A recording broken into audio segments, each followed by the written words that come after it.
नाही, मी काय पाहिलं नाही, बोलतो मला कल्पना नाही आहे. जी चौकशी समिती नेमली राज्य सरकारनं त्याला क्लीन चिट दिली असेल तर अडचण काय. त्यांना काही आता सगळ्यांना सगळ्या गोष्टी मान्य होतात असं नाहीये. नाही नाही, त्याच्यामध्ये स्वतः मान्य मुख्यमंत्र्यांनी डीजीसीएला सरकारने विनंती केली की तात्काळ ह्या सगळ्या प्रकारे चौकशी करा म्हणून.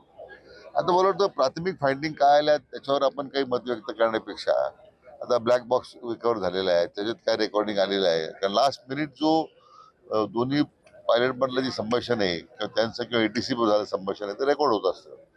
मला वाटतं घाईगर्दीनं काही करण्यापेक्षा एकदा अंतिम माहोल येऊ द्यावा, मग आपण त्याच्यावर, कारण हे काही मंडळी त्याचं विनाकारण काही राजकारण करण्याचा प्रयत्न करते. मात्र ही घटना दुर्दैवी होते. मला वाटतं त्याचं राजकारण कोणी करू नये अशीच माझी सगळ्यांना विनंती आहे. आपण जर लक्षात घेतलं की मागच्या काही वर्षांमध्ये आदरणीय प्रधानमंत्री महोदयांनी जी गुंतवणूक शेती क्षेत्रात आणलेली आहे ती कधी नव्हे मागच्या अनेक वर्षांमध्ये आपल्याला पाहायला मिळाली. शेती उत्पन्न दुप्पट करण्याची त्यांची जी घोषणा होती, तुम्ही जर पाहिलं मागच्या 4-5 वर्षामध्ये की MSP ची जी किंमत आहे ती किती टक्क्याने वाढली, MSP त्यापेक्षा किती टक्क्याने ज्यादा खरेदी केल्यामुळे शेतकऱ्यांना फायदा झाला. आपण याचा जर विचार केला तर निश्चितपणे शेतकरी प्रयोगशील आहे.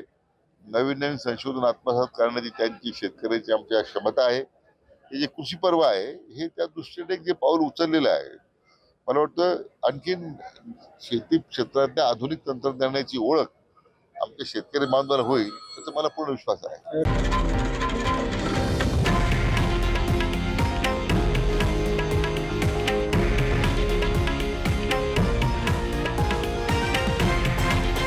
हे आहे देशातील नंबर 1 न्यूज नेटवर्क आणि आपण पाहत आहात TV9 मराठी, एकमेव.